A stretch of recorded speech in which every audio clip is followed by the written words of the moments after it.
are all things women wellness. You are the definitive source for what's accurate in terms of data with women's wellness. So let's go into fact and fiction. Are you ready? I'm ready. All right. So the first question is, I'm now pregnant. I can eat anything I want because I'm eating for two. Fact or fiction? That is fiction.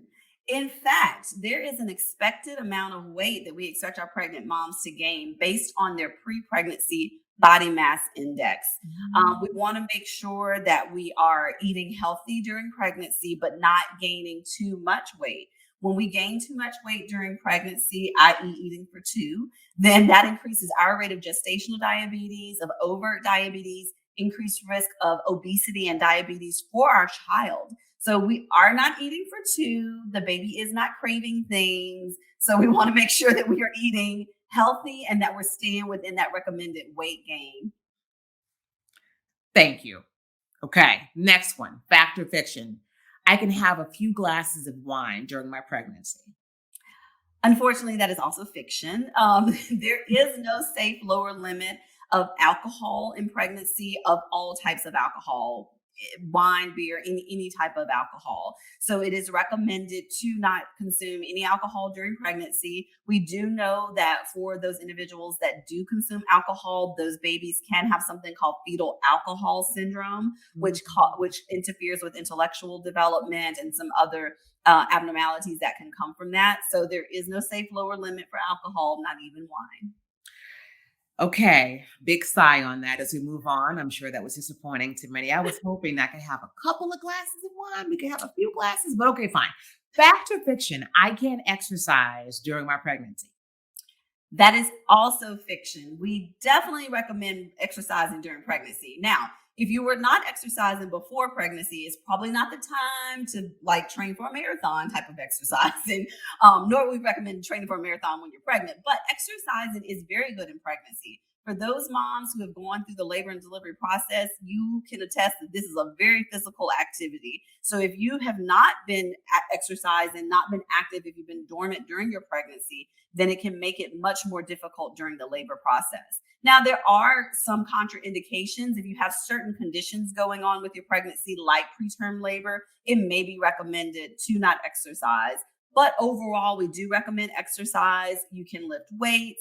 You can do cardio. We usually recommend staying at a heart rate under 160 if you're doing cardio. You do have to be careful if you're doing things like box jumps, things like that, especially once you get past 17 to 18 weeks. There's a hormone that we release called relaxin that relaxes our joints, and it can make you a little unstable. So you don't want to jump or lift things heavy above your head once you get to that gestational age. But exercise in itself is definitely helpful during pregnancy. Okay, so we love yoga at Freedom at the Mat. Is there data or any research informs or any anecdotal information that would support yoga being safe and good during pregnancy? So definitely anecdotally, I can say that yoga is safe. Definitely is safe. That is definite information, not anecdotal. That's proven. Okay. But anecdotally, I can say it is good during pregnancy. So as I mentioned, there's a lot of pelvic pain that comes around, back pain that comes around the second trimester going into or late second trimester going into the third trimester, and it's all musculoskeletal. So if you're doing yoga and doing those stretches and doing those maneuvers, that one helps to build up your strength so that you can be ready during that labor process. But also it helps with some of the pain that you may experience during pregnancy because you are stretching out those muscles and those ligaments. I quite commonly will prescribe physical therapy for my patients that are having pain during pregnancy and pelvic pain.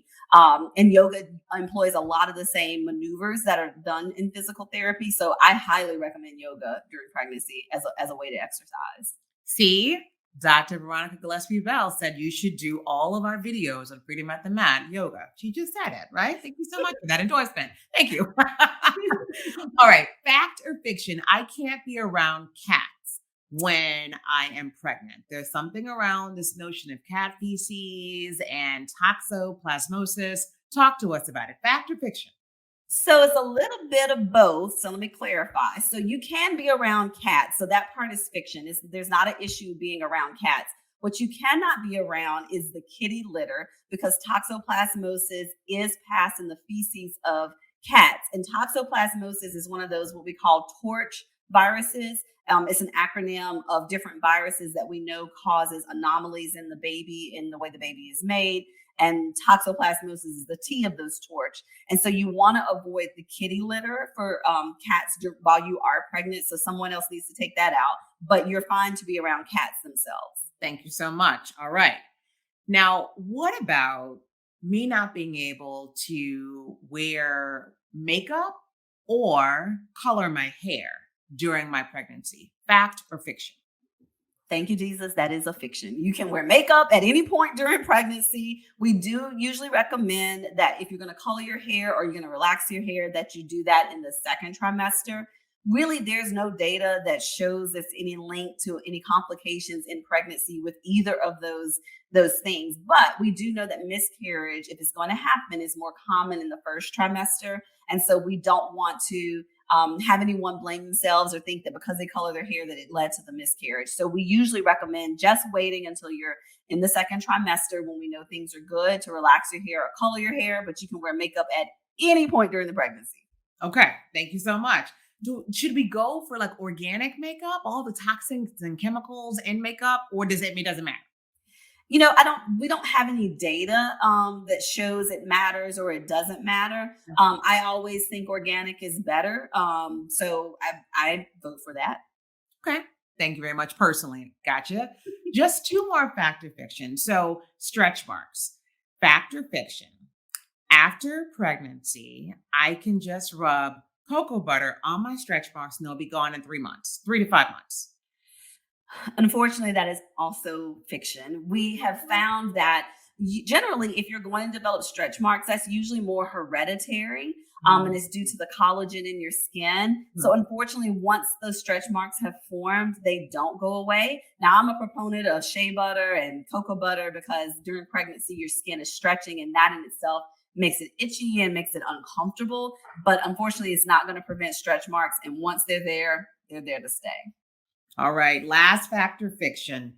When I'm pregnant, I can't be intimate with my partner. Fact or fiction?